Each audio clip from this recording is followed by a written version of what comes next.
ఢిల్లీలో ఒక మామూలు సాయంత్రం ఒక్కసారిగా భీతావహంగా మారింది. అసలు ఏం జరిగిందంటే, అది నవంబర్ 10 సాయంత్రం. ఆఫీసులు వదిలి అందరూ ఇళ్లకు వెళ్లే టైం. అంటే ఫుల్ రష్ అవే. అంతలోనే భారీ పేలుడు శబ్దం. ఎర్రకోట మెట్రో స్టేషన్ దగ్గరంతా గందరగోళం, భయంతో నిండిపోయింది. ఆ పేలుడ్లో 10 మంది అక్కడికక్కడే ప్రాణాలు కోల్పోయారు. ఆ సాయంత్రమే వాళ్లకి చివరిదైంది. 20 మందికి పైగా గాయపడ్డారు. చాలామంది అక్కడ అప్పుడే అటుగా వెళ్తున్నవాళ్లే.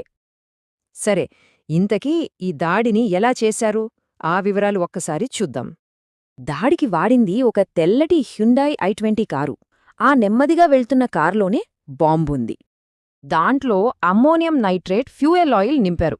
అంటే ఆ కారు ఒక కదిలే బాంబులా మారిపోయింది.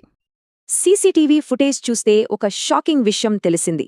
నడిపిన వ్యక్తి కారులోనే ఉన్నాడు. ఇదొక సూసైడ్ బాంబింగ్. ఆ పేలుడు దెబ్బకి చుట్టుపక్కల 6 కార్లు, కొన్ని రిక్షాలు పూర్తిగా కాలిపోయాయి. మరి ఈ దాడి వెనుక ఎవరున్నారు? ఇక్కడ్నుంచే అసలు ఇన్వెస్టిగేషన్ మొదలైంది. అధికారులు దీన్ని ఒక టెర్రరిస్ట్ అటాక్గానే భావించారు.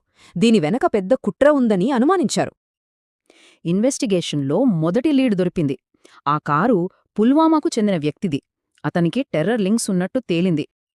జైష్ ఏ మొహమ్మద్, అన్సార్, ఘజ్వత్ ఉల్ హింద్ ఇలాంటి సంస్థల ప్రమేయం ఉండొచ్చని దర్యాప్తు చేస్తున్నారు. అంతేకాదు, డాడీకి కొన్ని గంటల ముందే దగ్గర్లో కొన్ని టెర్రర్ మాడ్యూల్స్ కూడా దొరికాయి. సరే, ఈ దాడి తర్వాత ఢిల్లీలో పరిస్థితి ఏంటి? నగరం ఎలా స్పందించిందో చూద్దాం. వెంటనే ఎమర్జెన్సీ సర్వీసులు స్పాట్కి చేరుకున్నాయి. ఢిల్లీ అంతటా సెక్యూరిటీని టైట్ చేశారు. ముఖ్యంగా ఎర్రకోట, పక్కనే ఉన్న మార్కెట్లు, జనం ఎక్కువగా ఉండే ప్రాంతాల్లో హై అలర్ట్ ప్రకటించారు. హోంమంత్రి అమిత్ షా అన్ని కోణాల్లోనూ దర్యాప్తు చేస్తున్నామని స్పష్టం చేశారు.